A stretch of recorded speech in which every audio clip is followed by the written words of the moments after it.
Well, good afternoon and thank you very much indeed for joining us. Welcome to the Inside Government End of the Year Review for the year 2024. I mean, it has been an eventful year, from protest to economic growth and of course to global geopolitics, affecting our daily lives. This is a show where we're going to review all these plus make projections for the year 2025. I have a team of prominent Kenyans who are joining us here at our national studios in Broadcasting House here in Nairobi. My name is O'Brien Kimani. Hashtag Inside Government is what we are using this afternoon. And for the next 1.5 hours or 2 hours, we're going to review Kenya's economic performance, social aspect, as well as the political landscape in the year 2024. And of course, we're going to touch a little bit on what is going to happen in the year 2025. I'm about to unveil my team of prominent Kenyans who are going to guide us in this conversation. I am joined by Dr. Narendra Guru. He's the chairperson of the DevKey group of companies. He's joining us here. He's a prominent Kenyan.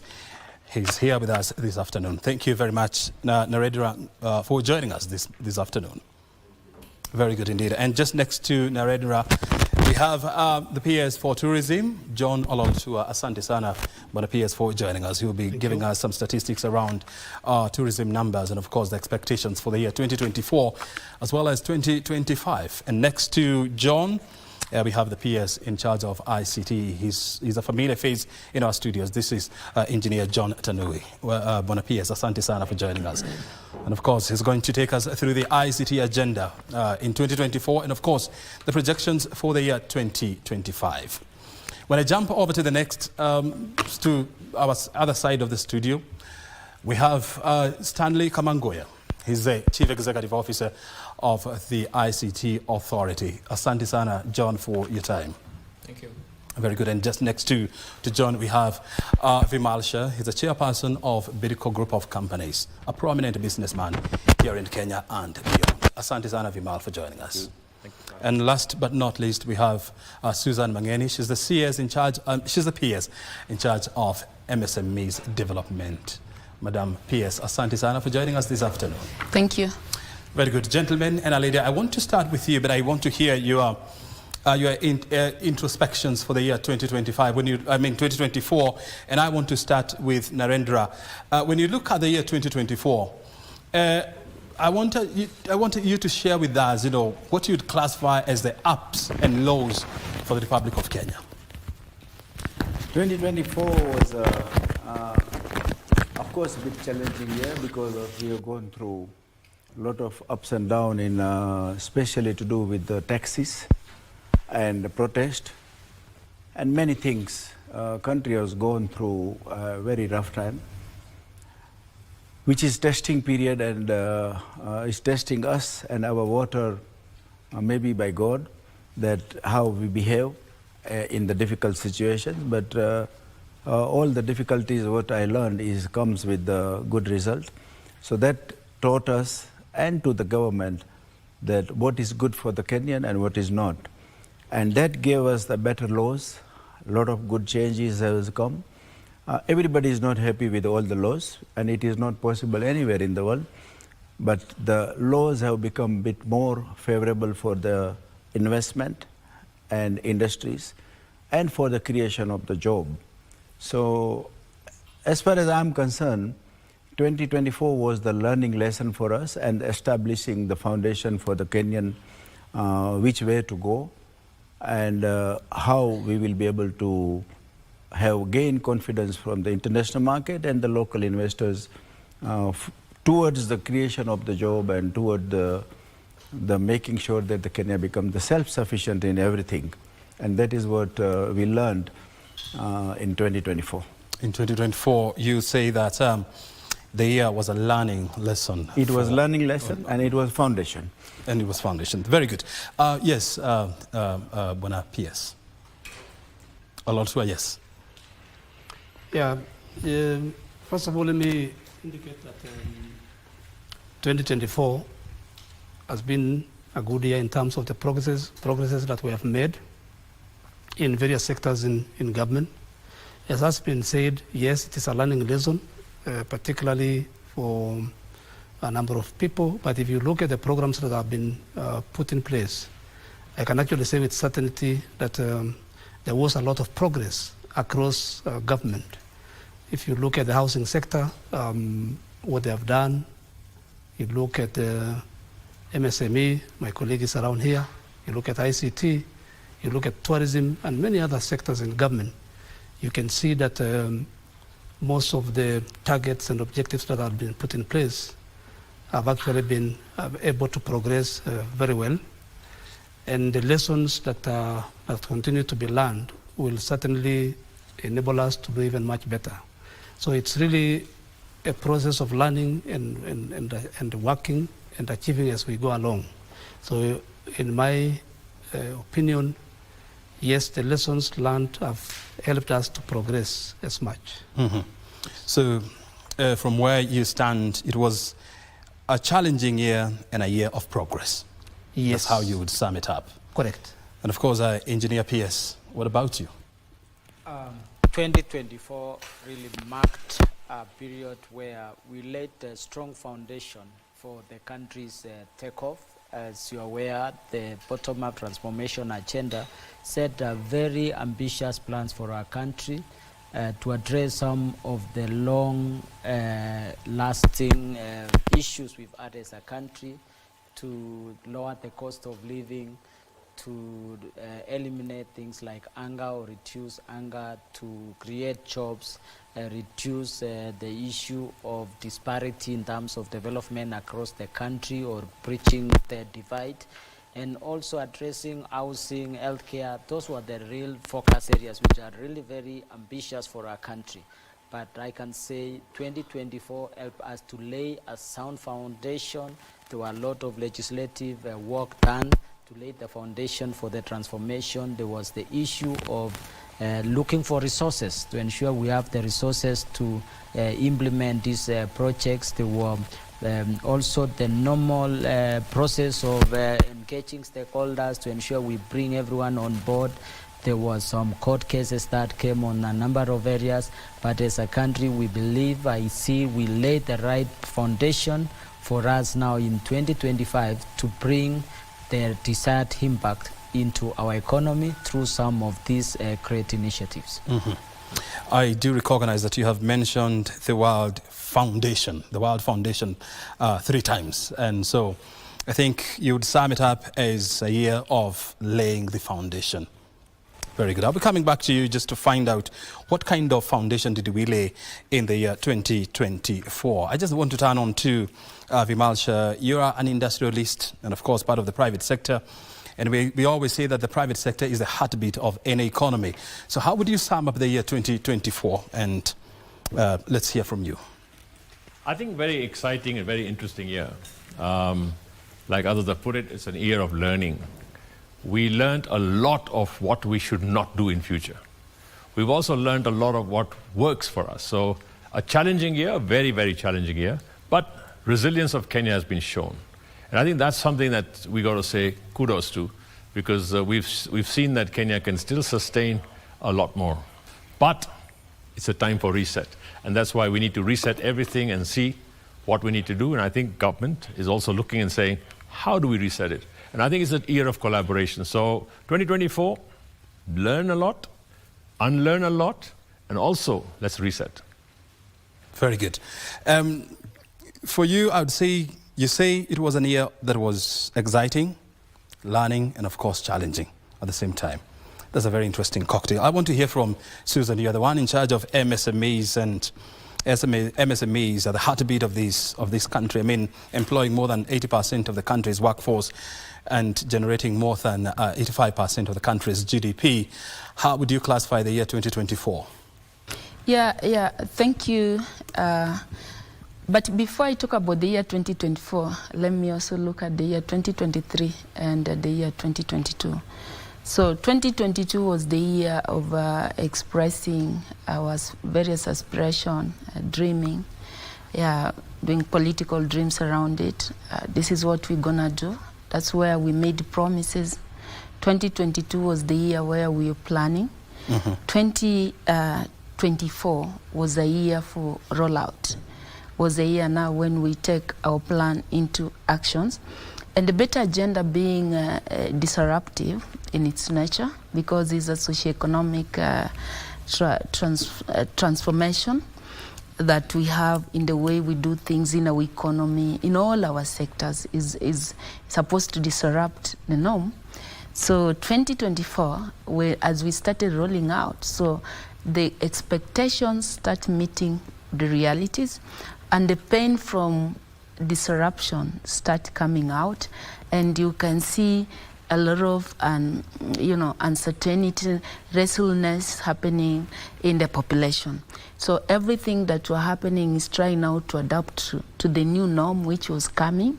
And you could see when we came up with the finance bill and they're saying no, but because we made this promise, we have planned, so we have to roll out. And when you start digging the foundation, like my PS is saying, of course there's some sort of movement, a tectonic movement from what you call your comfort zone to a zone that probably you are a little bit strange to it. And so those reactions that were happening were a bit more constructive, but because it's bound to happen where you're disrupting, but this disruption was in a better way. Mm-hmm. So I see it as the real now, the year of action, the year of rollout. And so as we look into 2025, we can only now take our action to another level. Very good. I mean, you're talking about disruptions, tectonic tones, and seismic shifts and all that. I also want to turn to Stanley Kamangoya, the CEO of ICT Authority. I mean, you sit at the helm of the ICT agenda in this country. So how would you classify the year 2024 from your lenses? Thank you very much. I think it's been an interesting year. It's been a year of great learning for all of us. And when you look at the tech space, we have also realized what technology can actually do for us on the positive and also on the negative. You may recall earlier in the year, we did have a massive outage of submarine cables which affected our continent.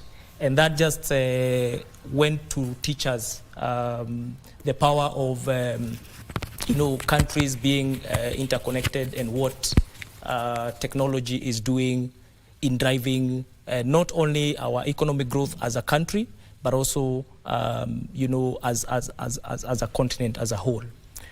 We have also seen a lot more involvement of our young people in the agendas of the country, which I think is a good thing. We have seen technology also playing a bigger role in terms of resolving our social and economic challenges. So it's been a learning year, but it's also a year where, as the PSs have said, we have done a lot of foundational work to propel our agenda of digital transformation forward.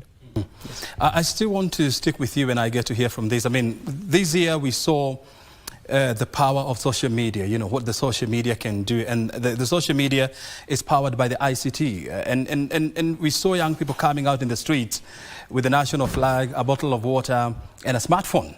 I don't know what you learned out of what we saw between the months of June and August.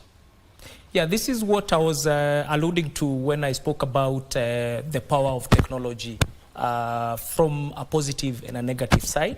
First of all, we have also learned that there is need to educate ourselves on responsible use of social media in terms of messaging and in terms of the impact it has when used in an improper manner.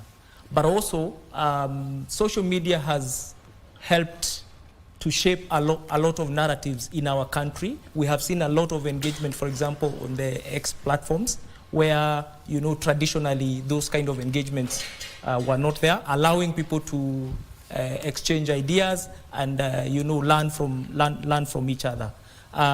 It also then goes to speak around what we then need to do going forward to provide a proper framework for governance of the social media space, to encourage responsible use, but also to make sure that we remain open as a government from providing these platforms and allowing, freedom of use of social media in a responsible manner. The man who is just sitting next to you, Vimal Shah, talked about exciting and learning. What was so exciting about 2024 and what lessons did you learn? I think you just said it, right? The power of the internet. I think the exciting part was to see that a lot of people can actually be inspired to come onto the streets and talk about simply transparency, accountability, and good governance, and being leaderless. So I just think that that's an exciting space to say, now people have woken up. I think a lot of children, I may call them children, the Gen Zs, are now looking at the budget. They were never looking at it. They were saying, as for the Wazirs. Now they're looking at the budget, they're looking at figures. They are now much more learned. So I guess that is an exciting space, to say that now people are alive, to say, fine, what is happening with the economy? What are we going to do? And what do we want in the future? That's where the learning curve has improved a lot. Secondly, I think if you see the people are more alive, people are more sensible now, the people are more aware. In fact, even in government, I think people are listening more. God gave us 2 ears to listen and one mouth to speak from, and they're listening more. So I think that's helped a lot. So overall, that's why I call it exciting. Very good. But I also still sticking with you, and I would also be wanting this reaction from Narendra, being an industrialist as well, and also part of the private sector. Would you say the year 2024 was fair to the private sector? No. I think it's not fair, number one. Number two, a lot of experimentation happened in 2024. A lot of trial and error of doing this and that. And I think knee-jerk reactions to putting in levies and taxes and comments, every single place you see there's a levy or a tax or whatever. And I think that's become an issue there. We've reduced our competitiveness from Kenya. Our competitiveness in the regional, in Kenya, in East Africa, in the TFTA and in AFCFTA, the African area, has gone down dramatically. Why? Because of these levies and whatnot, where it makes our exports much more lower. So we've actually brought our exports overall much, much lower. So that foreign currency earner, which the Treasury wants, is gone down. Number two, a lot of companies are saying, okay, Kenya used to be the hub. We used to think about Kenya as the hub for manufacturing, and from here, sell to the whole region. That's changed. Now, why did that change? It's because of this experimentation. And therefore, the learnings from that, I hope, and I'm saying again, I hope that we've learned not to do that again. In fact, to collaborate with people, talk to them and say, fine, what do we do? And you do it in a phased manner. When you want to do backward linkages, you have a 3 or 5 year phase where you actually make it happen in a manner that's better. But again, it's got to be very open and transparent. That's where the problem is. Right now, we don't know exactly what the policies are. And therefore, we need a complete clear direction in terms of where do we go on AFCFTA? Do we make it a hub? Do we not make it a hub? Or do we become a supermarket where we can now bring in product from Egypt or elsewhere and we'll still consume? Our consumers will still consume our products. The question is, will they be made in Kenya? And that's where we're losing jobs. Very good. Narendra, do you agree with Vimal Shah? I mean, I also know that you are a business person, an industrialist. I know this year you have opened about 2 mega companies, one in West Pokot, the clinkerization plant, and the other one in Voi. What would you classify the year 2024 as a good year for business, a challenging one, a learning one? How would you classify it? See, O'Brien, any country to grow, if they don't protect local jobs and local manufactured product, that country will never become independent. We will be always slave of the exporting countries. Even if you buy a toothpick made in anywhere else in the world and import in Kenya, you have exported the job of one Kenyan. I am putting up the investment since last 10 years, but what I have put it in last 2-3 years, I never did it in the past. The banks, financial institute, and the international financial institutes have supported me because all project what I put to make Kenya import free, create the jobs in the country. And it is not possible until unless the country either bans importation or put the heavy taxes. For example, just a month ago, President Trump won. On the main agenda was that I will put 250% custom duties and the levies on imported items. And he put it. He is already put it. Not 10%, not 20%, 250%. Some of them was 10, it is 70%. Some of them is up to 250%. America has got 4% job losses. That means they don't have the jobs. 4% people. We have 40%. Don't have jobs. Until unless we don't protect our Kenyan jobs, we will never be able to see the peace in the country. I am chancellor in Egerton University. We release 15,000 graduates every year. There is many other university in the country. 50,000 graduates we are getting every year. Where is the job for them? There is no jobs. Why? We have never become independent. We have just got independent from the British, but we are still slave of imports from India, China, UAE, Europe. We are still slave. And Turkey. To become independent, we have to have much more taxes on the imported items.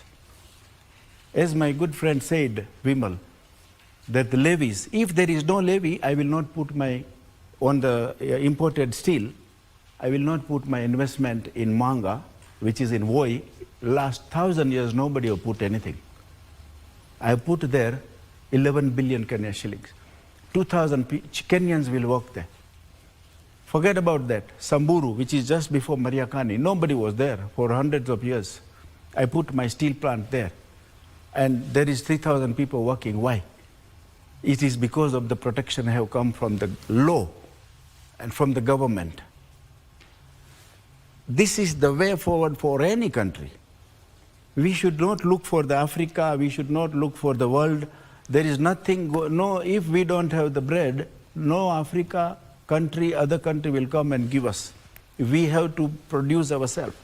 The way President have put, or government have put the fertilizer subsidy is not because of they want to give cheaper fertilizer to the farmers. It is just because of they want to make sure, government wants to make sure that we are self-sufficient in maize, which is our basic food. And if we import, it is a shame for us. And we have fertile land, and we have so many people, they are unable to compete because imported maize and imported sugar is cheaper than produced locally. Unless we protect that. And that is why I am in the opinion of that the government is in the right direction, and if this government continue sticking to this without any corruption, because the law is there, but the people are looking for the loopholes. Ikokuta Mazima, they make a wall, but the importers looks for the window, and there is a queue there. Nobody is there at the door. So you're saying we need to stick to the lane of protecting our local industries. local jobs and local industry. Very good. I want to hear this from the peers, and Narendra has managed to grasp it very well. I mean, every year we are producing about 15,000 graduates into the job market, and the government has been very deliberate on expanding the ICT infrastructure in this country so that we can send as many young people into this space. What would you say your department did to expand the ICT sector? And of course, what policies did you put in place to ensure that the sector is safeguarded? Thank you, O'Brien. I really want to pick what Kuru has talked about. We have a large number of our young people coming out of our universities every year. And for many years, we have been maybe planning on how they can continue from primary school, secondary school, and even the other tertiary institutions. But we've not had really very concrete plans on terms of creating jobs for these individuals. Public sector space is quite small that can absorb very few of us. Private sector is still also very small. We have a very big MSME sector, which we believe will be very potential. But manufacturing, as my panelist here, Kuru, has talked, presents a great opportunity for our country. And the legislations which were done, the rearrangement in the business is to shift from trade towards manufacturing and towards creating local jobs in the country. So the jobs program targeted various areas, manufacturing being one of them. Tourism, increasing the number of tourists that come to our country, is also a jobs program. Looking at global opportunities for diaspora jobs is also a jobs program. And also looking within the ICT sector, because the digital economy ecosystem is growing so fast globally. And many countries are growing the percentage of their digital economy in respect to the overall economy. And Kenya wants to ensure that we are not left out of this ecosystem and we are not left with the opportunities, but make sure everyone in our country achieves the opportunity in the digital space. We've continued to focus on our submarine cable connectivity to ensure we are well connected globally, working well with the global partners like Google. We are very happy to see them creating a link from Mombasa all the way to South Africa through Uganda on the land, creating diversity to ensure we are well connected globally. We've looked at the policies to attract in terms of investment in this country. We've reviewed some of the policies that restricted like the shareholding structure for you to invest in the ICT sectors. We unlocked this and we've seen companies like Amazon Web Services and the others coming to invest and unlock opportunities. Software development is a great opportunity that our people needs to access, and we only have to address the ecosystem so that the investment can be easy. We are also looking at enhancing connectivity. That's why we are talking about adding additional 100,000 kilometers so that we can connect every part of the country, so that one doesn't need to travel for them to be able to access global opportunities. And that's why we're talking about the digital hubs, so that we can skill our people, we can provide places for digital entrepreneurship, and also for accessing global opportunities. We are also working with the private sector to see that we also see manufacturing in the digital or tech space. It's very good to see what Guru is doing. Seeing us going back to days when we could see manufacturing still from the very raw materials, which we hear stories from our great-grandparents about blacksmiths, and seeing happening in our time, in this time, is a strong foundation that will shape the future. And we want to congratulate Kuru for really doing this, because it's giving shape to our country. The other important space is the electronics industry. If you check the Asian countries, Malaysia, Singapore, Vietnam, South Korea, they made the leap within a very short time because of focusing on the electronic or the tech industry. Within the last 1.5 years, we've been able to lay foundations for Kenya's electronics industry. And this is one of the most exciting things for us. This week we visited 3 industries which are linked to our ICT sector. One is the East African Device Assembly Center, East African Device Assembly Kenya, who have established a facility, and they have manufactured over 1 million devices, electronic devices, the first which has never existed before. And if you check what has shaped those Asian countries, is what has just started in Kenya. Those are laying foundations which will have huge impact in our country. We've also seen manufacture of fiber cable. When we are talking, we used to import cables, but now we've been able to see manufacture of locally produced fiber in Kenya. And we are able to hear that they are able to export up to 30% of that. So these are the foundations and starting to bring those jobs now to here in the country. We have also M-Copper, who have also already established a manufacturing facility here. Overall, 2.7 million devices produced in Kenya. This is laying a foundation of a new industry that did not exist and bringing jobs home.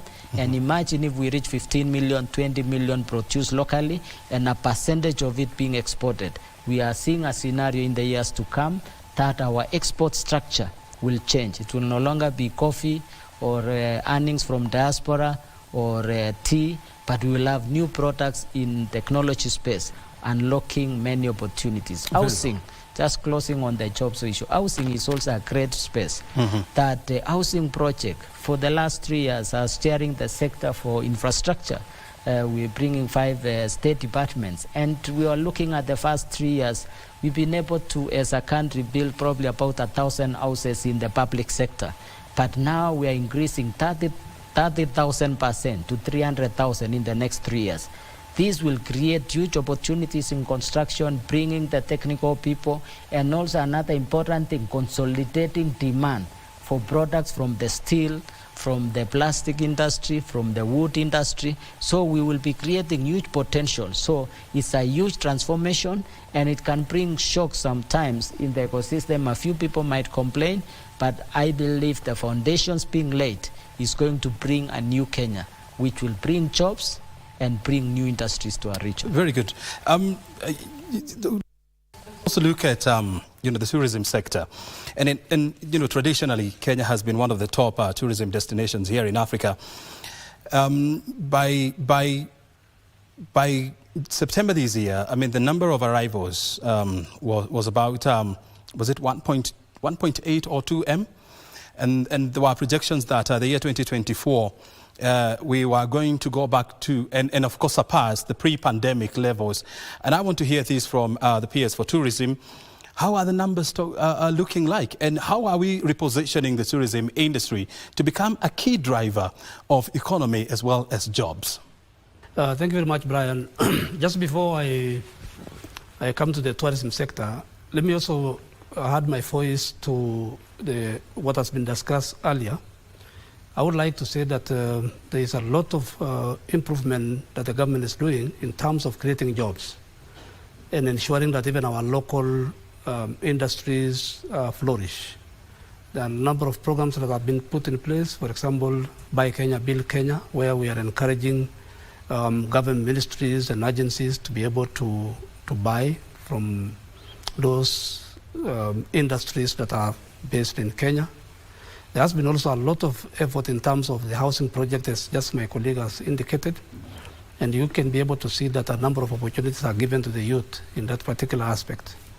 And so I would actually add my voice and say that the focus is very clear, and very soon we'll be able to create as many jobs as possible, even in the ICT sector as indicated. Coming back to the tourism sector, I would like to say that, first of all, the COVID-19 pandemic really affected tourism, and the numbers went down. By around 2022, we had 1.4 million arrivals. But by 2023, the numbers had gone up to 2.086 million by end of 2023. And we can see the trajectory is actually an upward trend. Right now, 2024 we speak, we are projecting that by end of this month of December, it will be about 2.3 million. We will not have achieved the target. We had actually targeted about 2.4 million by end of 2024. But the projections were slightly affected, especially around the month of June and July, because of certain challenges. But from the projections, we will be clocking about 2.3 million by end of this December, where we are, which actually is a very big improvement compared to the previous years that we have had ahead, and still not really what we have really wanted to achieve. There is still potential to achieve even much more. And we are taking a lot of measures to ensure that we increase the number of arrivals, and I can assure you that we have the potential of arriving. Our target by 2027 is 5 million. And we hope to always progressively increase the numbers. We have put a lot of strategies in place to be able to increase these numbers.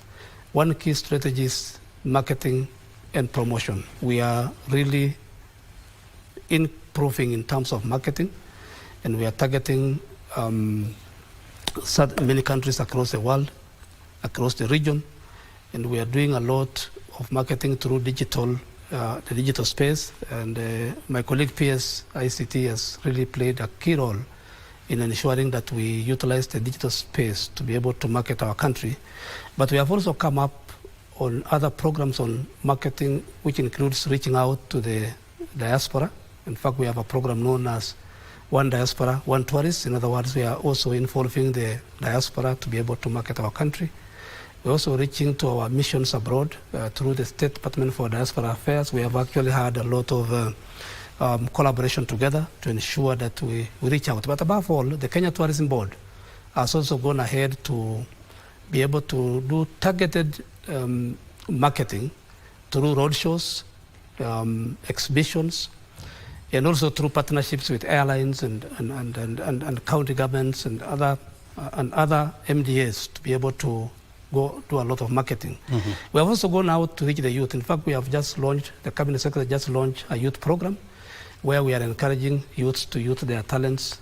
Some of them are artists, some are musicians, some are actors, and we have also brought them on board to be able to do a lot in trying to ensure that we reach out. As part of marketing, that's just one area. Maybe the time will not give me, I may not have enough time to outline the marketing component. But secondly, we have also looked at diversification of tourism products. For a long time, I think we have relied on our safari and beach products. But currently, we are targeting to look at the other products, which include but not limited to medical tourism, cultural tourism, adventure, agro-tourism, historical and heritage tourism, just to mention a few. And we are building in liaison with the county governments and other departments. We are building each and every one of them so that we can be able to ensure that when our visitors come, they have a variety to choose from. And that if we complete that, because we have already started, we expect to have Kenya as an all-year-round tourist destination. I also want to hear from you. I mean, you know, traditionally we have marketed Kenya as a safari destination, as a beach destination, as a cultural destination. But the world is changing. I mean, we are now focusing on the meetings, incentives, and meetings hubs. We're also looking at shopping destinations. Dubai is a very good example. Malaysia and Vietnam. And Kenya has some of the best shopping malls, you know, here in Africa. We can beat, you know, we can compete favorably with some of the best shopping destinations in the world. But we are yet to identify that niche market and tell the world, look here.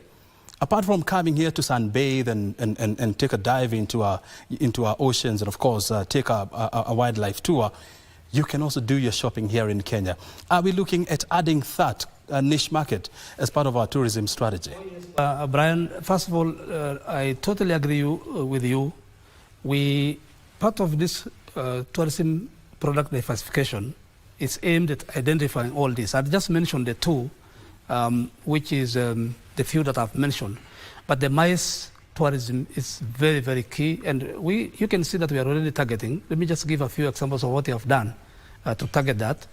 First of all, we have been able to link up with various government departments to ensure that we host as many conferences as possible in Kenya. As one way of attracting this space of MICE.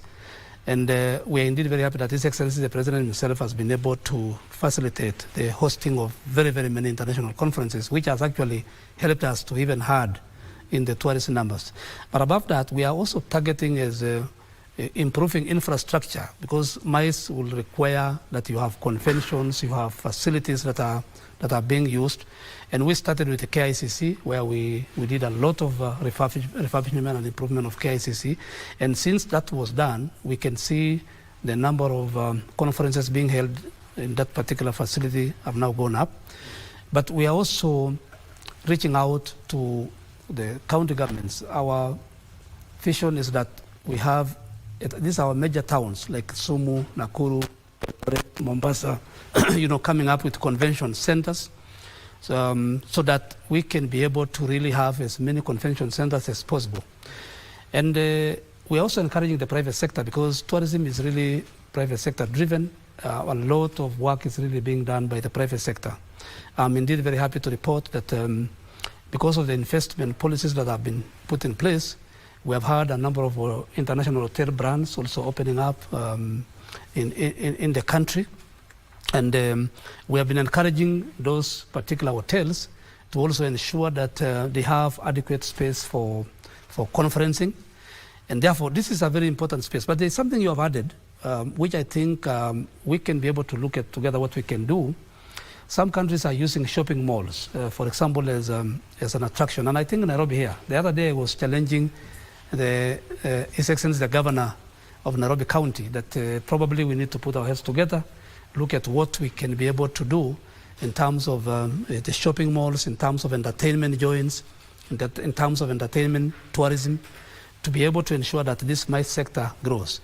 But above all, we have also looked at wedding tourism. I'm very happy that we linked up with the Attorney General through my Cabinet Secretary to see how we can also open up that space. We have a lot of people from Uganda, Saudi Arabia and other countries who may want to carry out weddings here, and they normally come with large numbers of people.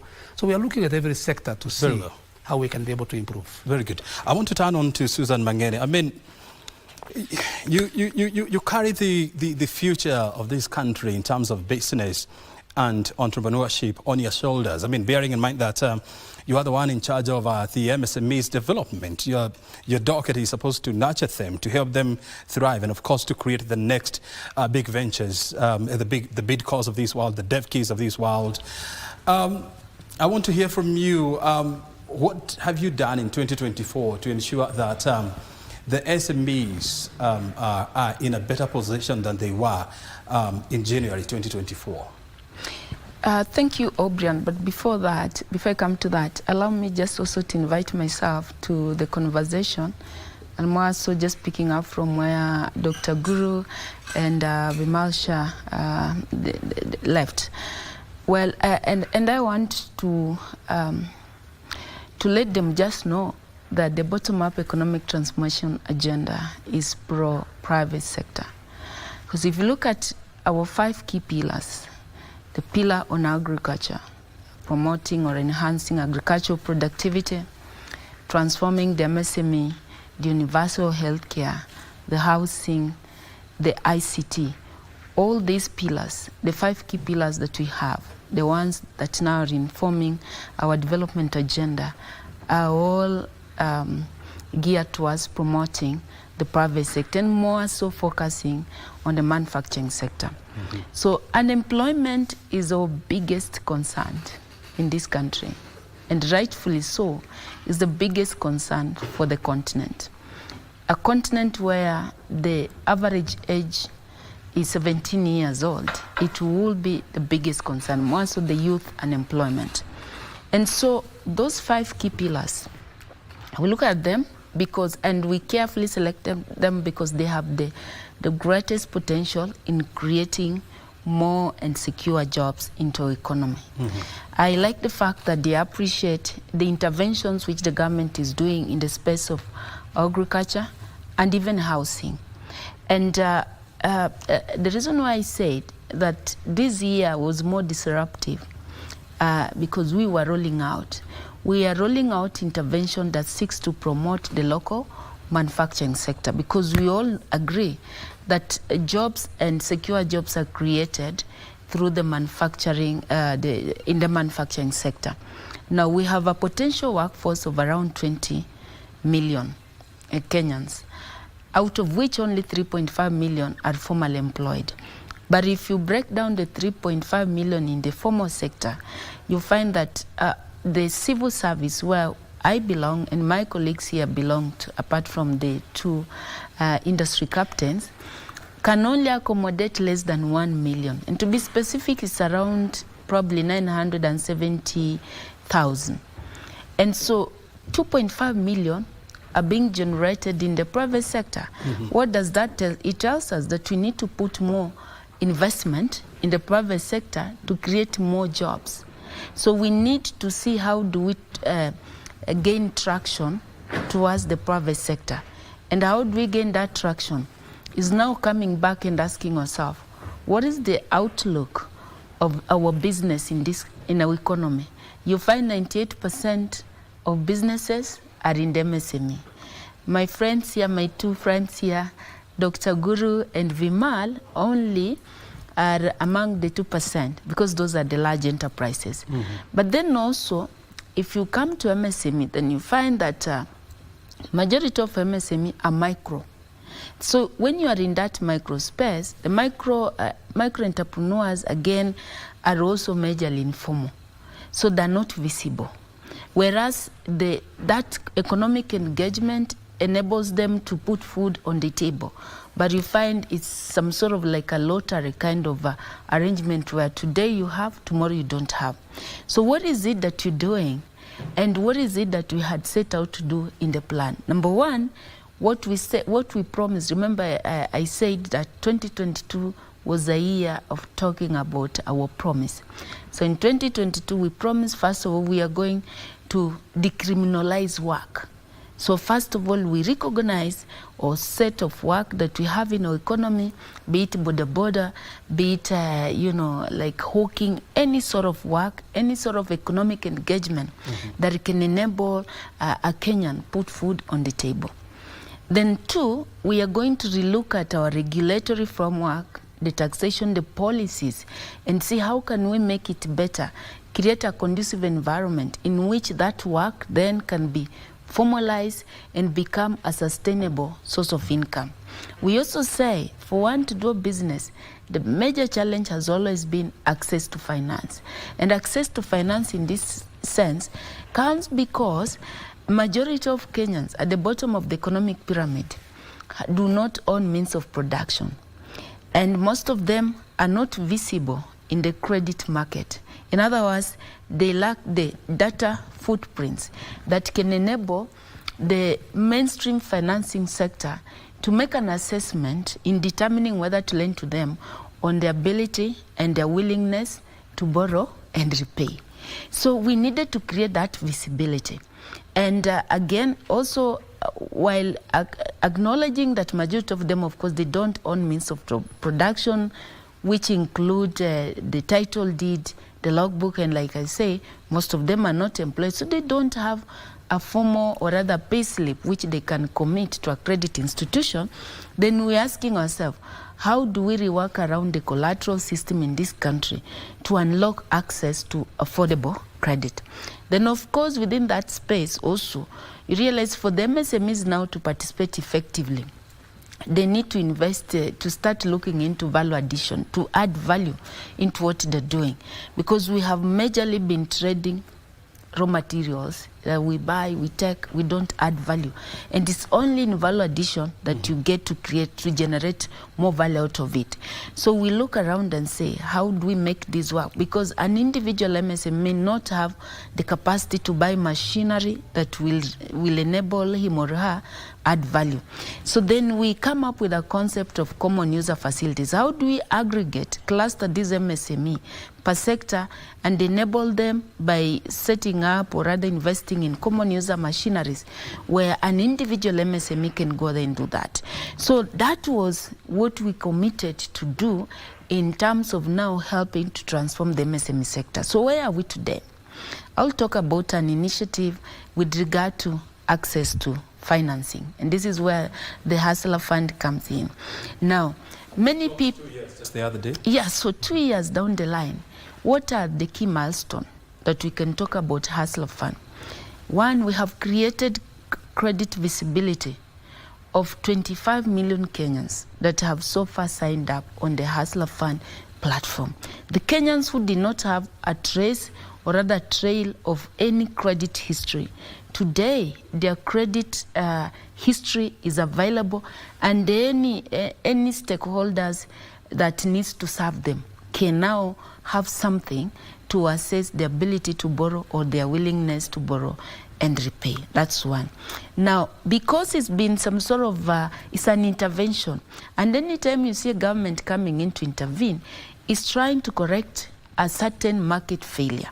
A certain market failure in the economy that either makes the economy not do well because majority of the population then are not partaking those opportunities. Now, in the space of the credit market, when His Excellency President Ruto was assuming office, close to 8 million Kenyans were in CRBs. When you are in CRB, you have been discredited. And recently, when we were marking the second year anniversary, we had interaction with some of the financial institutions. They were saying, for them to whitelist you, it will take about a minimum of 7 years. Imagine you are a young person, assuming you are 20 years, then you borrowed, and out of circumstances which PS for Tourism talked about, the various shocks that we encountered in the last, like during Corona and stuff. Then you borrowed, and because of circumstances you are not able to repay in time, then you are blacklisted. It will take you about 7 years. You are 27 years old. Before you can be whitelisted. Before you can be whitelisted. So we realize that if we continued with that trend, then majority of Kenyans are not going to participate effectively in the economy. So then that's how the government now reached out to private sector in the financing space, sat down with the banks, sat down with other stakeholders like in the telecoms, and say, we can leverage on the progress we made so far in the mobile technology space, where each and every household today, at least they have a mobile phone, and cut down on the cost of administering credit, which usually now gets piled up into the interest rates, and demonstrate to other industry players that it's possible to serve this population at the bottom of the economic pyramid. Most of the time you don't want to touch them, you don't know them, there is no visibility around them. Most of them are young people or are women, but you know they have to participate in the economy so that then we leave no one behind. So what did we do? We said, as a government, these are our people. We are supposed to rehabilitate. We are supposed to build, to make them become investment ready, become more credible, help them to acquire some level of creditworthiness. So where are we 2 years down the line? So out of the 25 million Kenyans that signed up, and we made it universal, so anybody could go there. So we give everybody a fair chance, either to build their credit history or to repair their credit rating. So what we did then, you could access 500 shillings up to 50,000 through the personal loan. So today we have about 2 million Kenyans who have demonstrated good borrowing behavior. Because from that experience, we have also formulated a Hustler Fund behavioral rating system, where we take these people, now we are able to assess and see what is your credit worthiness. So all those 25 million Kenyans, everybody has a rate ranging from A to C, with A being excellent, with C being very poor. Why are we doing all this? Why rating? The rating, if you are rating A, for example, A1, it seems now the private sector financing can now give you loan based on your good collateral, your good behavior that you have demonstrated. Very well. So we launched a product to graduate, because it's an experience. If you demonstrate good borrowing behavior, you get graduated. So our graduating product today is called Bridge Loan, which we launched last week. And today we have Kenyans who are now able to borrow on the Hustler Fund platform more than 100,000 per transaction. You dial *254#, you borrow 100,000, because their good behavior is now rewarding them.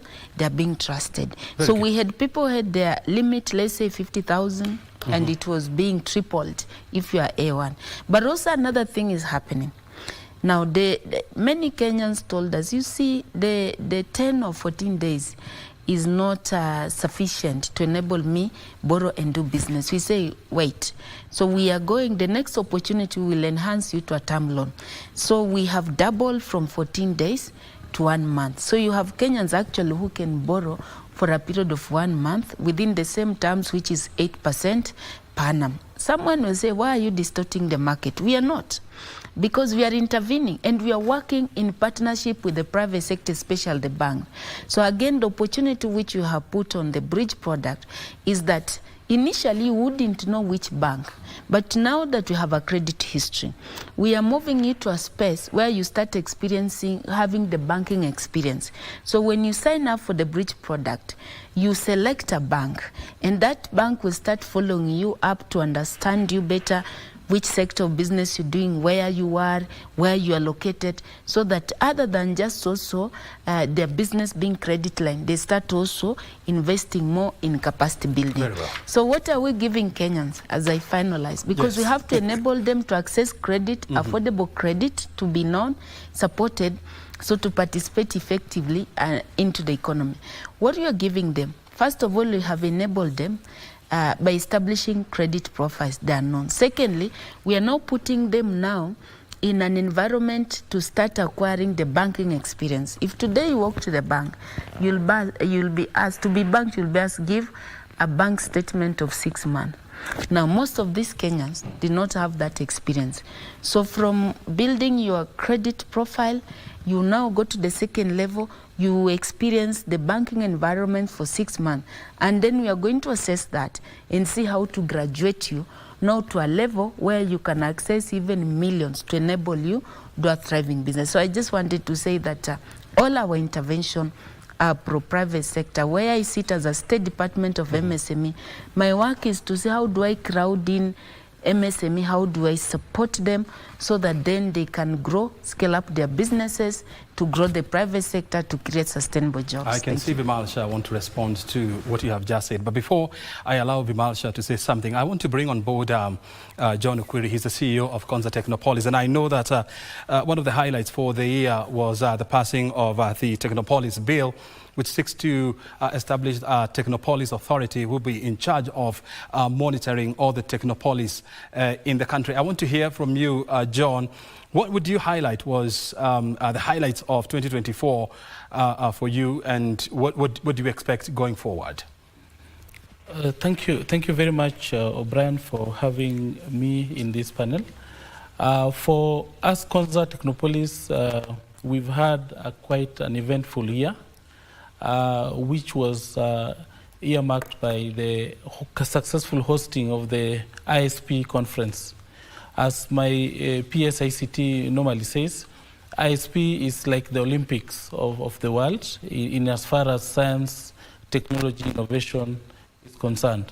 And we were able to host on behalf of our country, Kenya, to host the ISP conference successfully. Also, as you've mentioned, we've been able to work with our legislative arm of government to sail through the Technopoles bill, and it was passed by the National Assembly. And currently, it's undergoing further review by the Senate, and we believe that soon enough we'll be having the Technopoles Act, which now seeks to anchor Konza Technopoles in law, and also enable us to provide a legislative framework for innovation ecosystem in our country. Therefore, this year has been quite eventful.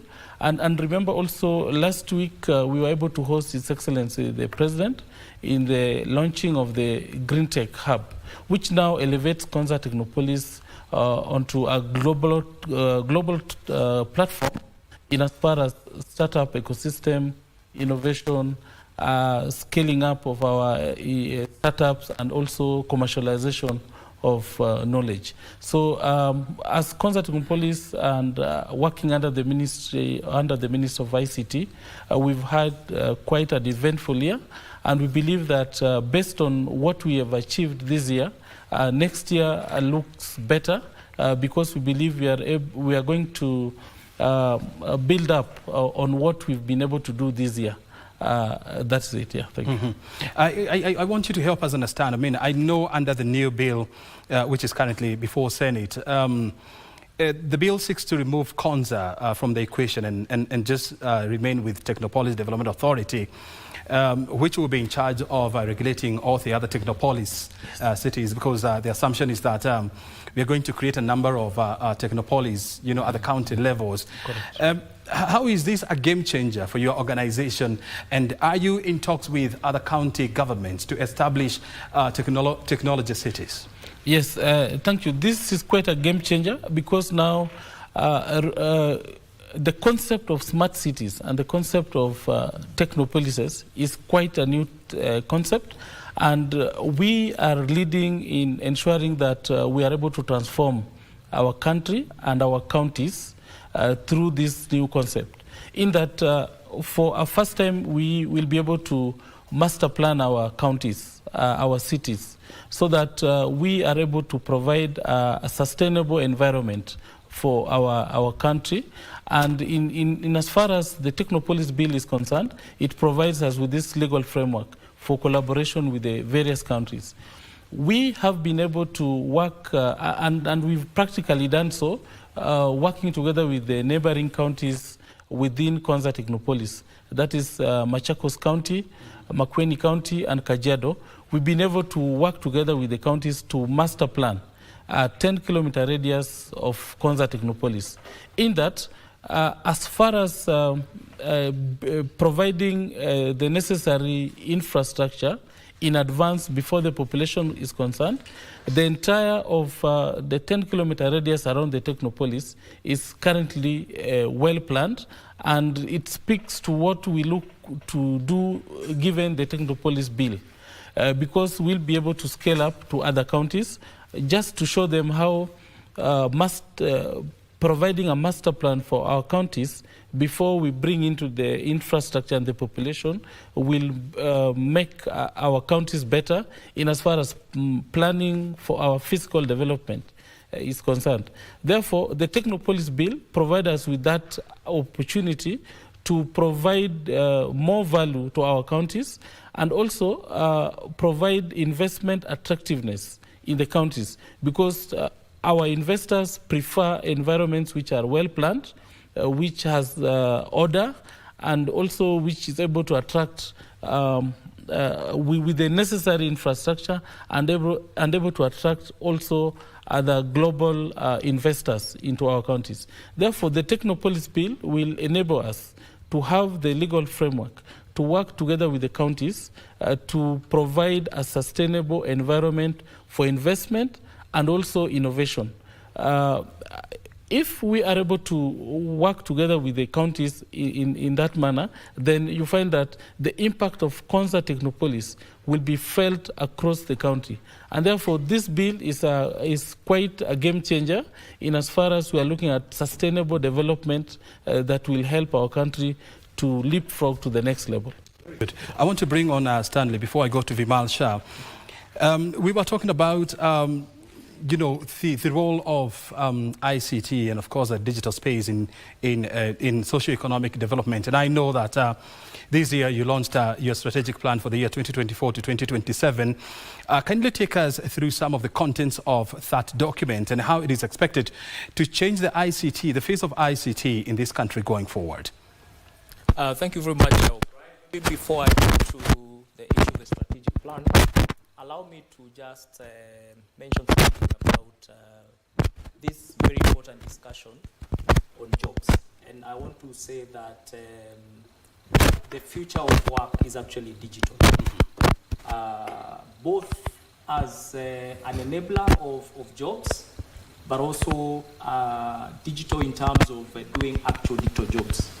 A few years ago, if you are an interior designer or a graphic designer, you would have to walk to your clients, you would have to knock on doors for you to get an interior design job.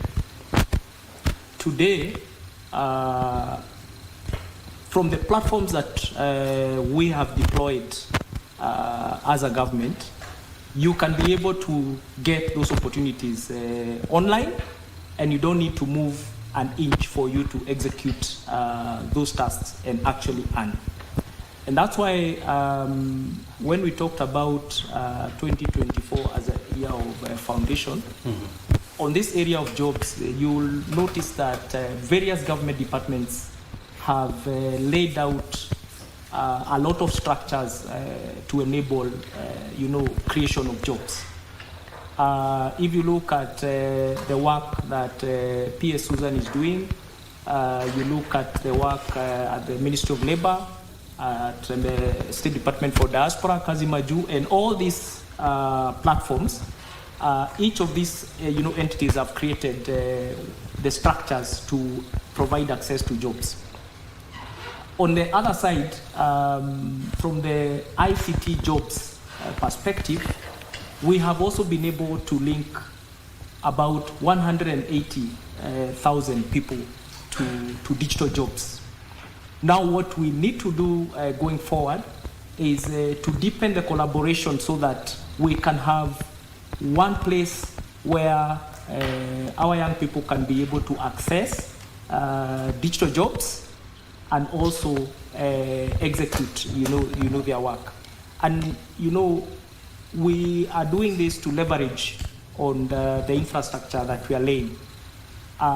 We believe that for every 1% increase in internet connectivity, we will be able to translate to about 5% growth in GDP in the coming years. So, and this is where now the discussion of our strategic plan comes into play, because what we did is to try and look for the critical issues from a strategic perspective that are either opportunities or gaps that we can take advantage of. So we identified a number of strategic objectives that we need to address. One of them, of course, being the issue of closing the digital divide, which we are addressing by rollout of digital infrastructure. The other issue is around building a future-ready workforce by making sure that we are escalating digital skilling programs. And, we have a number of programs that are currently running within the authority, but also across government. We do have the initiative also under the ministry for digital hubs through the Jitume program. We have the Ajira program. We are also running the Presidential Digital Talent program, which is a program that, tries to marry the expectation of the industry from the graduates that are coming from our institutions and trying to piggyback so that also our institutions of higher learning can be able to upgrade their curriculum based on the feedback that is coming. We also identified the issues of cybersecurity and strengthening our systems to be able to protect ourselves from attack. And most importantly, the fourth issue was around the opportunity that we have in the digital space to drive e-commerce and opportunities for the youth, which then links us back to the job. And those are the key areas that I will be addressing in the next 5 years. Under each of those, we have very detailed programs that we are undertaking towards that vision. Very well. Vimasha, I want you also to respond to what P.S. Mangeni was talking about in terms of helping as many young people as possible to get into the formal credit system. And I also want to hear from you whether are you comfortable with the strategies that the government is putting in place to attract more investment? I know just this week the Minister for Trade, Salim Mvurya, talked about a government establishing a task force to look into the issues affecting investment, Kenya as an investment destination. I want to hear your reaction to this. I think we've got to be very clear about this, that MSMEs, and I agree, have the huge potential, have the maximum potential. But like, I was also at the graduation. I'm the Chancellor of Masai Mara University, and we graduated 2,100 students. Now, My advice to them is don't go and look for jobs, become job creators. Now, if they're going to be job creators, they will need to be in the startup industry, they need to be in MSMEs, and then start from there. Now, to incubate them, right, to get them started off, I would ask P.S. Susan, can we do better? Can we remove a lot of the licensing and the impediments to flow that are there? Would that be a possibility? There's room for improvement there, right? Yes. My point is, this is something that needs to be addressed like tonight, and sorted out quickly because they're there. They're already there waiting to say, what next for me? What would you describe as an example of a license that you feel should be done away with today? Before the startup starts up, he has to have 10 licenses. 10. Each of these licenses, this is 10 minimum. Then, of course, once he starts operations, there are 10 more. So about 10 to 20 licenses. These licenses add no value to that startup. They're just there because a county or this place or that place needs to say, you paid, you've done this. Legitimacy, why can't you have just one single permit and say, fine, done. I'm legitimate, that's it. And therefore, let's exempt them from that, especially startups. When they get to a turnover of 20 million shillings, then you start looking at taxes. Right now, the tax and levy and all that stuff, in order to start them up, 200 to 300,000 shillings is just required for basic infrastructure, which is licensing. I don't think even the technopoles or whatever, if they start up there, we shouldn't be doing that. Secondly, I think the ICT is amazing. I think what we've done as a policy also for local value addition is amazing. However, we've got to look at competitiveness for every one of them because they say they've done it, they've made the product. They make the product and it is 2 times more expensive than the other products in the supermarket. That product is not going to sell. Therefore, we must look at the whole value chain rather than just saying, got them off, they started manufacturing, started making it, and then done. So my point is competitiveness is a key word in everything we do from now on. Are we competitive? If we're not competitive, what will make us competitive? And those are the impediments to flow we must remove immediately. Otherwise, these people will start up, do something, but soon they'll close down. And I think that's not something we want. I know you've been very passionate about Kenya as an investment destination. I also want to hear these from Mr. Guru. This year we're also talking about expanding Jomo Kenyatta International Airport. I mean, it has been the region's premier airport destination. I mean, we saw Bola International Airport, what they have done in Ethiopia. It has overtaken JKIA. We have also seen what President Kagame is doing in Rwanda with a planned airport in Kigali. And JKIA, it is still in a bad shape. I mean, we shouldn't be having an airport with leaking roofs in 2024. When you look at the policies that the government is putting in place, from the startup bills to trying to renovate our national airport, are you convinced that we are doing enough to make Kenya an attractive investment destination? I think let's look at it from 2 different angles. One is the potential. We have the potential to be the hub. There's no doubt about it. We've got the infrastructure. We've got everything ready for it. So we can be an airline hub. We can be a communications hub. We can be an investment hub for a lot of things that go out from here into East Africa, into SADC, and into the whole of Africa. There is no doubt about that. We have the human capital, we have the people, we have the personnel, and I think we have, most important, the brains for doing this. We have the digital infrastructure now, which enables us and makes us level to anybody in New York, anybody in Japan. So there's nothing stopping us from doing it. Now, seeing that there is potential, we could remain the same potential for another 60 years unless we act on it.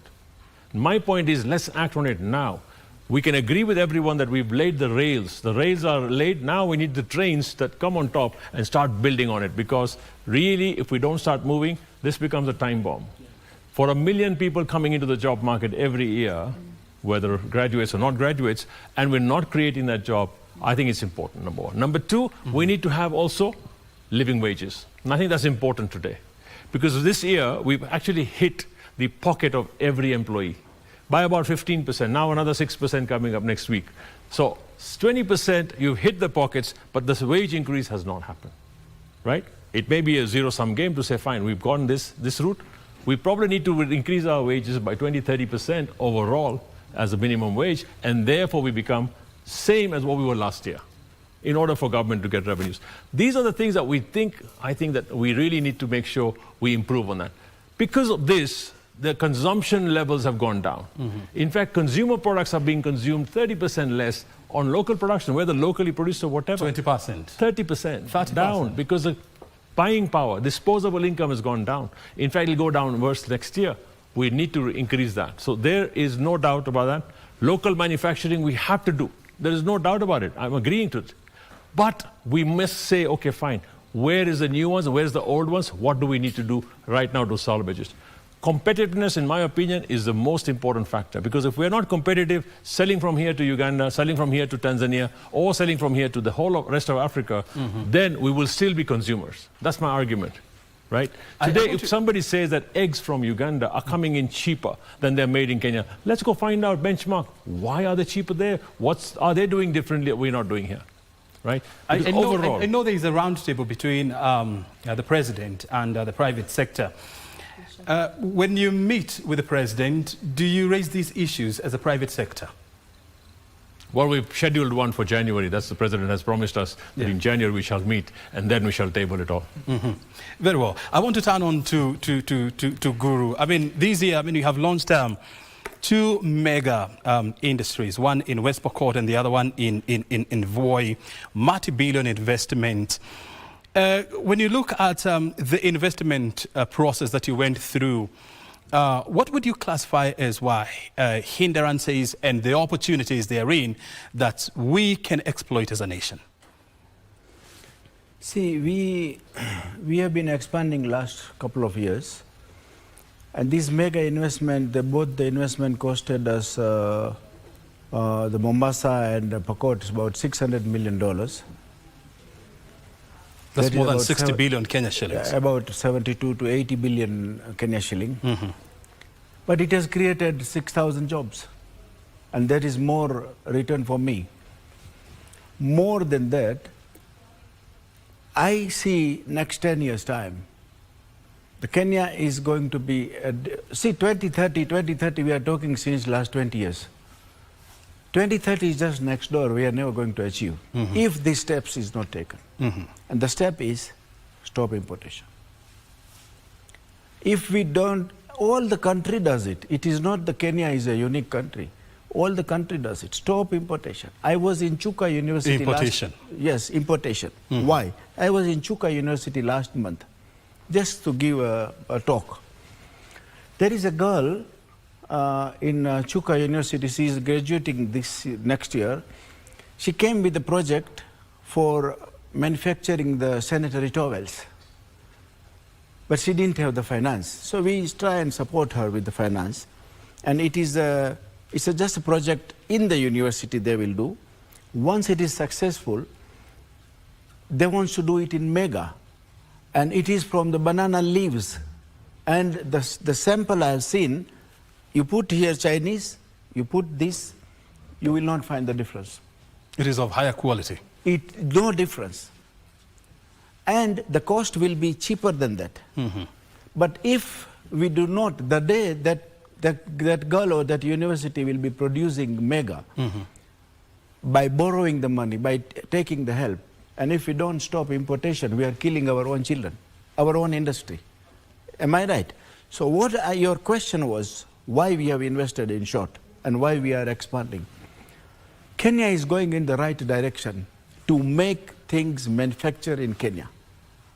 And once we have made this policy for long term, the policies shouldn't be every year changing. Every year, June, people are fighting, we are fighting, oh, you remove this, you add this. It is totally nowhere in the world. The policy of the tax for the investment, for the industry, for the business, good business environment should be there for a long period. It shouldn't be for today and then next year you don't know. Anybody invest, he will not be able to recoup his investment for 10 years if it is a sizable investment or more. And if there is no protection, the investment, mega investment will never come.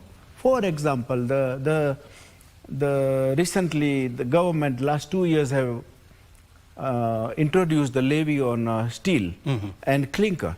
And that is what made me boost to put my $600 million. and create the jobs. And it will be lifetime for everybody, for anybody. If you put any industry, and if you are not protected from the international market, you will say, sorry, why should I do that? I better import and sell it here in Nakwa Dukawala. Isn't it? 2030 vision now will be achieved. Because if they make these policies and make it even better and close all the loopholes, I commend the cabinet ministries, whoever is giving these suggestions, and also the lawmakers of Kenya, who is also doing in the parliament, and which is I still wonder that they have no knowledge about this, but they have done a correct policy.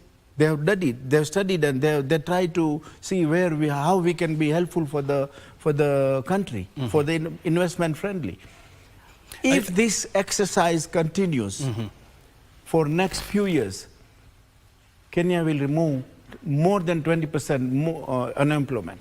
I want also to hear this from you, because this is a question that I have also heard from, coming from many quarters. I mean, what is driving you to set up industries in remote areas? I mean, in areas that are almost inaccessible in this country. I was in Pokot, West Pokot, where you are setting up the clinkerization plant. It is just in the middle of nowhere, but it's a very beautiful place. Why are you setting up companies in the middle of nowhere? And is this likely to be the next phase of Kenya's industrialization agenda? Brian, you have touched my heart. And I am not a businessman, I'm an industrialist. And if I go further, I'm a pastor. I better tell you. Let me tell you one thing. I've seen the poverty. I know, Saile hakuna kitu kwa mafuko, how do you feel? I know when you don't have the bread on the table, how do you feel? In Nairobi, nobody sleeps hungry. If we are talking about hunger, nobody sleeps hungry. In Kisumu, in Mombasa, in Eldoret, nobody sleeps hungry. In these villages, you come with me to Mwanga, you come with to Pokot, you come with me to Samburu, where we have put steel plant, you come with to Imali. I've seen the people having one meal or no meal. I drive myself, I go everywhere and see how the people, first I see where you research the poorest county, you will find Samburu. I put my first plant there. Most unsecured county, Pokot, I went there. I put the plant there. Today, there is no this, what you call this, Elena, Iba Gombe, what do you call that? Cutter rustler. It is not there. Because, I don't know, but some of them may be working with me. Because I have given them the job. Yeah, they are working. And that is what we need in the country. Because this is Kenya, is not that Nairobi is mine and Pokot is not mine. And very humble people. I'll be very honest to you. I have no industry in Nairobi. Not even a single one? Not a single. Ata jumba iko inje. The closest is the one in Ruiru? Because I found best people far from Nairobi. Nairobi, you will be simu taibiwa. Isn't it? But there, no, and in Pokot I have my house. I sleep there. In Pokot? In Pokot. In Samburu I have my house. In Imali I have my house. I sleep there. It is the safe place. Only we have to make it. We have to create the environment. And it is the duty of... Where are you going to next? Which county? Which? Which county are you likely to invest in next? Next, Tharaka Nithi. Tharaka Nithi County? Yes, and I'm going next week. What are you setting up there? I will not say because it is my secret. We shall know in due course. I want to do that. Why I'm telling you no, 1 minute, give me. Because you have given me the chance to talk to the people of Kenya. That we have to be proud and patriotic Kenyan. And we have to invest and do, if you are a real industrialist, go to the people where most needed and create the job and opportunity for them. Then we are doing something for the country and for the people, and also for ourselves. I'm very proud, Kenyan and patriotic. Very good. And we shall be on the lookout to see what kind of investment you're putting up in Tharaka Nithi. Gentlemen, I mean, and a lady, we're almost coming to the tail end of our conversation, but I want us to end things on a philosophical note. We want to give Kenyans hope. I mean, it's been tough. Let's face it. It's been a challenging year, 2024, but what people need is hope. and hope that is built on something. I want to give each and every one of you about 2 minutes so that we wrap it up. And I want you to inspire Kenyans and tell them something about 2024 that is going to turn around their fortunes, that is going to make Kenya great. And I want to start with PS Mangeni. I thought since I'm the only other gender here, I'll be the last. But anyway. You don't want us to go No, with the ladies it's first? okay. It's okay for me. Ladies first. Thank you. So I like, I must say I love this conversation. From this conversation, we can clearly say that you're looking into a brighter and a more action-oriented 2025. From where I sit in the MSME sector, we'll be looking forward to partnering with Kenyans of age. I mean, Kenyans who have come of age to engage economically, because the objective is that we leave no one behind. Now that we have already demonstrated that it's possible to actually serve and bank the people at the bottom of the economic pyramid, we'll be taking that to another level to create a pipeline through which we can now crowd these good Kenyans into enterprises. Let me tell you, O'Brien, the difference between us and South Korea, if you look at us, we are almost the same age of economy, as almost a similar population size, and where we started from, our aspiration are almost the same. However, what sets us apart is the number of enterprises that can employ at least 5 jobs in South Korea. South Korea have over 500,000 enterprises that can at least create 5 sustainable jobs, secure and sustainable jobs, whereas in Kenya we have 75,000 enterprises that can achieve that. So what we'll be doing beginning next year, 2025, is the year of action, is the year of not just rolling out, but making sure that it happens. My KPI will be how many formidable enterprises am I bringing to the economy?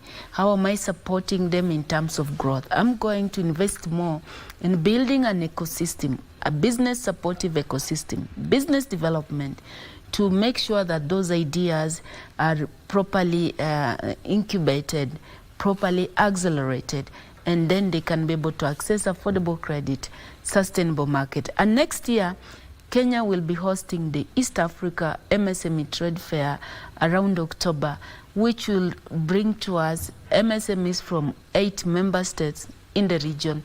You're looking into a market of more than 300 million people. This is an opportunity to put our value chains in Kenya to test and see what other countries, neighboring countries, are doing. And this will augment the work that we've done last year and this year in terms of building up and opening up the market with our neighboring countries. We are looking at economic partnership with AU. We're looking at the ongoing negotiation in strategic trade and investment partnership with the US. We're looking at various bilateral agreements that we have signed in last 2 years, and we want now to put this into action to make sure we maximize, but the end product is the jobs that we're going to create in the economy. So be hopeful. Thank you. The jobs that we are going to create. I want to turn to PS Olaltua. What is your message to Kenyans in the year 2025, and what is your projection?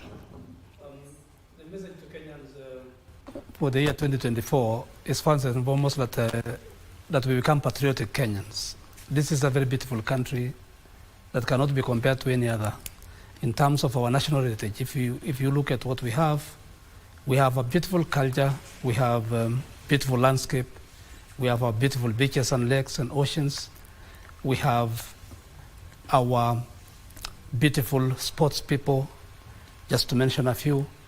And I believe that the numbers that we have of visitors that we are attracting, whether they are coming to invest or just to a defender, can be very, very high if we just become proud of our country and participate collectively in marketing and projecting our country in the positive trajectory.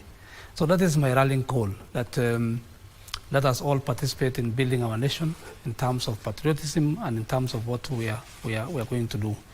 For the tourism sector, my projections are very clear, looking at the strategies that we have put in place, including of course, partnering with the immigration, the airlines, the security sector, the county governments and all other stakeholders, especially the private sector, indeed convinced that going forward, we should expect to attain the tourist numbers that we have always targeted. We are targeting next year to clock 3 million and of course 2027 5 million. But my dream, which I think is a collective dream of Kenyans, is that like other countries who are getting 10 million, 20 million, 30 million, there is no reason why we should not be able to get them if we improve and put into action what we are planning and what we have. Very good. Yes, PS Engineer Tanui. Thank you very much. As we look 2023, 2024, we laid the foundation of transformation. And looking at 2025, I believe this is the year of impact. I must say I'm very excited to share this panel session with Fimal Shah and Kuru. We admire the work they have done. Listening to Kuru, what is done in those regions, West Pokot, Samburu, this is the great stories that I believe we will be hearing more stories in the coming days. Manufacturing is the way to go. I would want to encourage Kenyans, let's buy Kenya. That's the only way we can build this country. Our policy makers, let's focus on policies that will attract more investment in our country so that we can see more manufacturing in our country. We are very happy to see what's already happening. Fimal Shah talk about competitiveness. I think this is the conversation we will need to have, both public sector and private sector, and how do we transition from traders, people who find products of competitive price and bring and sell in the country, to competitive production, competitive manufacturing in the country. When we visited ITAC this week, the device manufacturing facility, we were able to see they can manufacture actually a tablet 50% of the imported cost. So we need to align as a country and see how can we really focus and see more products being locally manufactured. Kuru has mentioned a student at Chuka University intending to manufacture. If we can now focus manufacturing as our next business focus as a country. I know many people go to China to look for products to import and the other regions, but if we can look at how do we look for these equipments for manufacturing now and see how we can establish manufacturing. The other part we are looking at as a ministries now to enhance the connectivity work that we are doing with our agencies and see how we can complete in this 2025 over 50% of the commitments we made in digital hubs, in commitments in the number of connectivity, in opportunities or access to digital opportunities, and really make the electronics industry take off in Kenya. We were happy that 2024, our president led a delegation to US, and we were able to sign some very important achievements. Kenya being included in part of strategic partnership in electronic manufacturing to semiconductors industry. And we are happy to say that we are seeing this forming and Kenya establishing an electronic industry. This is one area we want to see it grow to the next level. Also, we want to see working with our partners, digital platform like Meta, Facebook, unlocking more monetization in our country.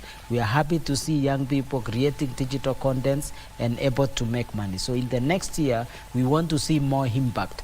My expectation 2025 will be more impact and seeing testimonials from actually people who are benefiting from what the foundations that we have laid. So we are looking for impact and testimonials from Kenyans in terms of what we have laid. Thank you very much. John Okwiri, what's your projection for 2024 in a minute? Yes, for 2024 we are looking 2025. 2025, yeah. Yes. For 2025, we are looking forward to populating the Konza Technopolis with investors.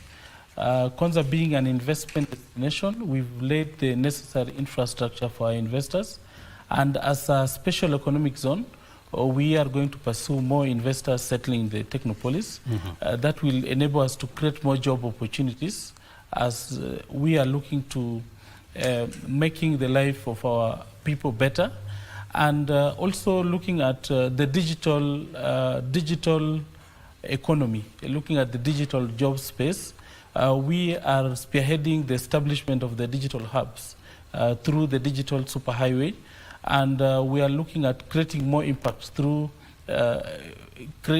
providing the necessary space for our young people to establish themselves as digital job workers. And in that, we intend to create more job opportunities for our young people through the digital job space. We are also looking at enhancing the knowledge economy. Kenya Advanced Institute of Science and Technology, the university, is getting its charter in the year 2025, and we believe that we'll be able to intake the first students of the university who are going to focus on research and development for our SMEs. It's an environment that provides us with the linkage between the government, the academia, and the industry. And this, we believe, will provide the platform for our SMEs to provide an environment for more research and development for their products, and therefore creating more job opportunities in the country. So 2025 looks very exciting, and we believe that we are going to achieve the necessary impact that we need to create as a country. Thank you. Yes. Thank you very much, O'Brien. You talked about giving hope, and first of all, at a macro level, I think all our macro indicators are turning green. We've seen foreign direct investments increasing, the exchange rate stabilizing, inflation going down, and therefore it is our hope that this is now going to trickle down to the micro level in the coming year. Having said that, we want our people to take advantage of the opportunities that are in the digital space. In addition to the digital jobs, which, by the way, are very many. For example, in a recent engagement with the Germans, we understand they have about 150,000 ICT professional jobs. And the numbers are increasing in Europe as because of the shift in demographic. But the bigger opportunity is using the technologies to actually solve social and economic challenges. And it is said that opportunities do not happen, they are created. So it is a challenge for all of us to use the digital space to create those opportunities. They are there, they are borderless, and our work at the authority is to then provide the requisite infrastructure, skilling, and empowerment for us to be able to achieve these opportunities. Very well. This year we have achieved 1.5, we've crossed the 1.5 million mark in terms of fixed internet connectivity. Next year we're looking at probably doubling that, because we have now accelerated the deployment of fiber infrastructure in the country in collaboration with Kenya Power, and it is our hope that through that backbone, the internet service providers will be able to connect many more people into the internet. Very good. Vimal, yes. Yeah, I think where we've come from and where we're going, it's only 62 years of independence, and we are going forward. 2025, in my opinion, like everybody else has said, is a year of action. In terms of the people, I would say, let's make sure it's not anymore about haki yetu, it's about wajibu wetu. Let's make sure that we are all responsible for making things happen in the right way. A lot of fake news needs to be put off. But I'd say one thing to government also, and I think a lot of people here are from government, you are very poor at communicating. Communicate better, communicate well, and let people know your intentions, because that's where the mistrust is coming from. And therefore, we can actually get that much more harmonious. Lastly, I would also say, let's focus on everything as competitiveness, whether it's local value addition, whether it's tourism. Even in tourism, we're competing with Egypt, we're competing with other countries.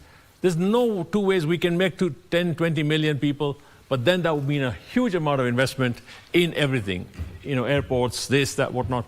And why not? But the hope is there, the potential is there. I would just say one more thing. Those people planning to leave the country in terms of moving, I would say postpone for 1 year.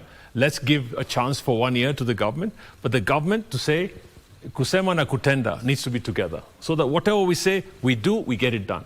Rather than saying we have intention of doing it. And therefore we restore the trust. So I just want to say one thing lastly, that let's just restore the trust. We have no other place to go. This is the place. Let's make it even better. And let's make Kenya great again. Very good. Thank you very much. Mr. Guru, we are ending up with you. Thank you very much, O'Brien, for inviting us, although you don't invite very often to us, and we don't charge.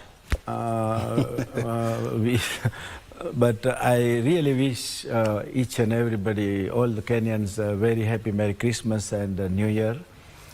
And only I will say that we have to become more and more patriotic, more and more proud Kenyan. And let's not concentrate on politics. Let them do their business. Let us do our own business. And we build our country. We try and bring the unity together. We try and bring the peace together. And let's see how we can be helpful to each other. And that's only the way forward. If we are going to involve ourselves in politicians, then politicians will involve themselves in our business and our work and our life. It's better we leave both together. And then when the politics comes, that time you do politics. But this is the time to work. This is the time to build the country. And this is the time for us to make sure that we build our own life. Then only we'll be able to build the country. I wish you all very happy New Year. Thank you very much. God bless you. Very good. Gentlemen and ladies, thank you very much indeed for joining us and for being so gracious to be with us this afternoon. I know it takes a lot, to set aside your busy schedules to come here and share with us your insights. And of course, we don't take this for granted. Your time is highly appreciated. And of course, we look forward for more connections and for more collaborations going forward. And we hope that when we call you again in the future in 2025, you shall be available to talk to us. Your time is highly appreciated. Asante sana. And to the Kenyans who are watching this conversation, I've never tired, from telling you this. We only have one Kenya. We've got to love it. We must love our flag. We must love our nature. We must love our beaches. And I want you to ask yourself, how many trees have you planted this year? How many trees have you watered this year? And how many animals have you cared for, including the people of Kenya? We must love this country because this is our home. And I want to end this on a philosophical note. And this is a comment from President J.F. Kennedy when he was being sworn in. And this is what he told Americans. Ask not what the government has done for you, but ask yourself, what have you done for the country? My name is O'Brien Kimani. Thank you very much indeed for your time. Asante sana. Have yourself a Merry Christmas and a Happy New Year 2025. Bye for now.